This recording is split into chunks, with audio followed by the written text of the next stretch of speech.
काय झाला रोज करा महिन्याचा हिशोब ते कमवून नाही तुमच्या जमिनी विकत घ्यायचो ते का तुमच्या जमिनी विकत घेणार नाही मला सांगा येईल का नाही येईल का हो म्हणा ना सत्य परिस्थिती म्हणा अरे तुम्ही समाजाला खरं सांगा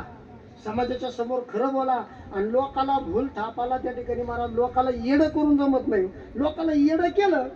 बस बाबा तोय सारखा बाबा ते मेले बाकीचे मेले हा एकटाच उरला का बोलतो अरे 3 दिवसापूर्वीची घटना आहे आमच्या एका आमच्या महाराजाच्या घरी कीर्तन होतं मी एका बाबाला फोन केला तो बाबा मला समोरून म्हणला महाराज बाबा असू नाही तर कोणी असो रेट 41 चालू आहे म्हणजे मग आपल्या मला सांगा नाव्याची दाढी करायला गेल्यानंतर नावी कधी नाव्यातून पैसे घेतो का रे इथं बाबा लोकांना सुद्धा सोडायला तयार नाही तुम्ही म्हणलं तुम्ही काय करताय घडलेली हकीकत महाराज म्हणून मला आता बोलावं वाटलं चीड आली खरं सांगतो अरे 3000 रुपये घेणारा बाबा आहे तेच सांगणार आहे 5000 घेणार आहे आणि तुम्हाला खरं सांगू का महाराज हे जे पोर आहेत ना नवीन पोरं तयार झाले आत्ताचे पोरं सगळे हे पोर अभ्यास पूर्ण कीर्तन करायला लागले वाचून कीर्तन करते त्यांना वाटत नाही की आम्हाला लोकांनी डबल सांगितलं म्हणून लोकांनी हिणू नये म्हणून ते पोरं महाराज चांगले कीर्तन करायला लागलेत आता आणि हे जे तुम्ही पाहिलेत ना 41 वाले त्यांचं एकच आहे अरे 25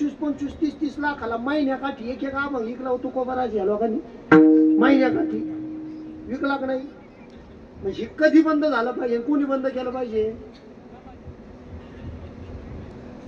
आपण म्हणू नका आम्हीच म्हणा अजूनही मी खरं बोलणारा माणूस आहे मला काय घेणं निजगाव तिसगाव श्रीमंताला 14 गाय घेऊन ठेवलेला नाही कीर्तन मिळालं तर 14 गाय सत्य हे खरं बोललं पाहिजे महाराज खरं बोललं पाहिजे अरे परमार्थ महाराज एवढी सोपी गोष्ट नाही परमार्थ एवढी सोपी गोष्ट नाही आज ज्ञानोबारायची भूमिका सांगतो ज्ञानोबाराय म्हणतात अरे तुकोबाराय सुद्धा सांगतात तुकोबारायनं हा जो परमार्थ तुम्हाला आम्हाला दाखवला ना तुकोबारायचा परमार्थ एवढा मोठा होता की तुकोबारायला अक्षरशः 13 दिवस उपवास करावा लागला या अभंगा करताना तेच अभंग आज तुम्ही आम्ही विकायला काढले नाही थोडं जरा मागचं बघा